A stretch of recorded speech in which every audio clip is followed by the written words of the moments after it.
प्यारे विद्यार्थियों, मेरा आज का व्याख्यान केंद्रित होगा जेनेटिकली मॉडिफाइड ऑर्गेनिजम्स अर्थात ट्रांसजेनिक ऑर्गेनिज्म पर। तो आइए हम समझने की कोशिश करते हैं कि ये जेनेटिकली मॉडिफाइड ऑर्गेनिजम्स या ट्रांसजेनिक ऑर्गेनिजम्स हैं क्या।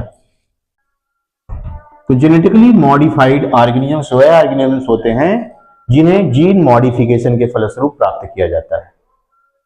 इन्हें ट्रांसजेनिक ऑर्गेनिज्म भी कहा जाता है क्योंकि ये जीन मॉडिफिकेशन या जीन समावेशन के फलस्वरूप प्राप्त होते हैं। यानी एक जीव के जीन को दूसरे जीव के जीन में समावेशित करने से जो ऑर्गेनिजम्स या जो जीवधारी प्राप्त होते हैं उन्हें जेनेटिकली मॉडिफाइड ऑर्गेनिजम्स कहा जाता है। तो जेनेटिकली मॉडिफाइड ऑर्गेनिजम्स या इन्हें ट्रांसजेनिक ऑर्गेनिजम्स भी कहा जाता है। ये दो प्रकार के हो सकते हैं, एक ट्रांसजेनिक प्लांट और दूसरे ट्रांसजेनिक एनिमल्स। यानी वह पौधे जिन्हें जेनेटिक मॉडिफिकेशन के द्वारा तैयार किया जाता है जेनेटिकली मॉडिफाइड प्लांट्स या ट्रांसजेनिक प्लांट कहलाते हैं।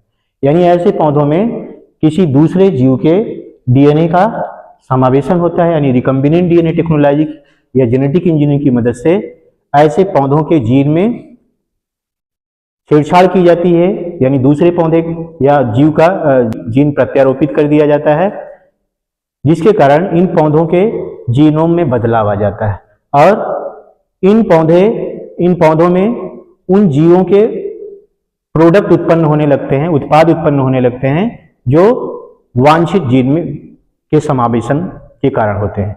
यानी जो जीन उस प्रोडक्ट के लिए जिम्मेदार था उस जीन को इनके जीन के साथ समावेशित कर देने के कारण वह उत्पाद जो किसी दूसरे जीव में प्राप्त हो रहा था अब इस जीव में उत्पन्न होने लगता है, प्राप्त होने लगता है। ऐसे पौधों को ट्रांसजेनिक प्लांट या जेनेटिकली मॉडिफाइड प्लांट या ऐसी फसलें, अगर ये फसल हैं, फसल के रूप में हैं, तो इन फसलों को GM crops, genetically modified crops या बीटी क्रॉप्स कहा जाता है। बीटी क्रॉप्स वह क्रॉप्स होती हैं, बीटी प्लांट्स या क्रॉप्स वह प्लांट या क्रॉप्स होती हैं जिनके डीएनए में मिट्टी में पाए जाने वाले एक बैक्टीरिया जिसका नाम है बैसिलस thuringiensis, बैसिलस thuringiensis,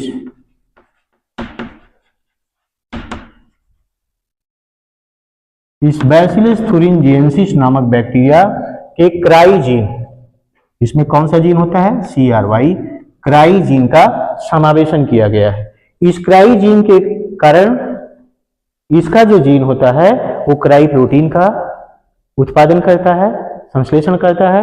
ये क्राई प्रोटीन इन पौधों पर अटैक करने वाले कीड़े मकोड़े और पेस्ट के लिए घातक होती है।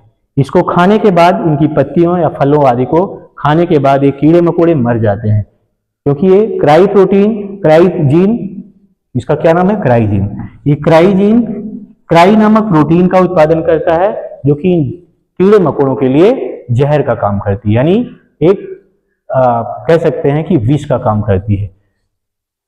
तो ऐसी अनेक फसलें तैयार की जा चुकी हैं जिन्हें बीटी फसलें कहा जाता है। इसमें प्रमुख हैं कपास, मक्का यानी बीटी कपास, बीटी मक्का, बीटी बैगन, बीटी टमाटर, बीटी आलू इत्यादि। तो ऐसी फसलों की एक लंबी श्रृंखला है जिसको इस तकनीक द्वारा यानी रिकम्बिनेंट डीएनए टेक्नोलॉजी द्वारा इस बैसिलस thuringiensis नामक बैक्टीरिया के जीन का समावेशन करते हुए तैयार किया गया है।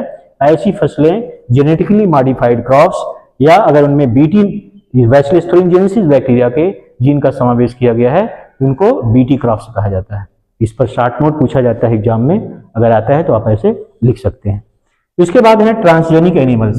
ट्रांसजेनिक एनिमल्स वह एनिमल्स होते हैं यानी वह जंतु होते हैं जिनके जीन में रिकम्बिनेंट डीएनए टेक्नोलॉजी की मदद से किसी दूसरे जीव के डीएनए का यानी जीन का समावेशन होता है, जिसके कारण इन जंतुओं के शरीर में उन उत्पादों का संश्लेषण होने लगता है जो उस जीव में थे, उस जीव शरीर में बना करते थे जिनका की डीएनए इनमें इंट्रोड्यूस किया गया है। यानी ये वही जीन या डीएनए होता है जो उन प्रोडक्ट को उत्पन्न करता है। तो चूंकि उस डीएनए या जीन को इनके डीएनए या जीन के साथ जोड़ दिया जाता है जिसके कारण वह प्रोडक्ट जो किसी दूसरे जीव के में शरीर में प्राप्त होते थे अब इस ट्रांसजेनिक एनिमल जिसमें जीन का समावेशन किया गया है इसमें प्राप्त होने लगते हैं। ये ट्रांसजेनिक एनिमल्स न केवल साइज में बड़े होते हैं बल्कि इनमें उत्पादन क्षमता भी इनकी सामान्य नस्लों की अपेक्षा बहुत ज्यादा होती है। इनके दूध, इनके अंडे, इनके मांस उच्च क्वालिटी के होते हैं और अनेक औषधि गुणों से युक्त होते हैं।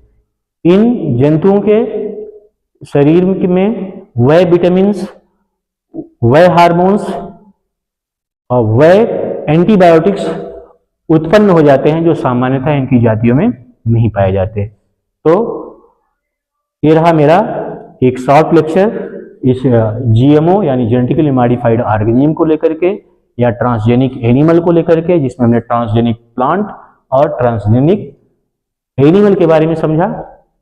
तो मैं समझता हूँ मेरे इस लेक्चर ने, इस शॉर्ट लेक्चर ने आपके कॉन्सेप्ट को क्लियर कर दिया होगा इस जीएमओ को लेकर के, ट्रांसजेनिक जीव को लेकर के। इन्हीं सब बातों के साथ मेरा आज का व्याख्यान समाप्त होता है। अपने अगले व्याख्यान में मैं किसी अन्य टॉपिक के साथ आपके समक्ष प्रस्तुत होऊंगा। तब तक के लिए धन्यवाद।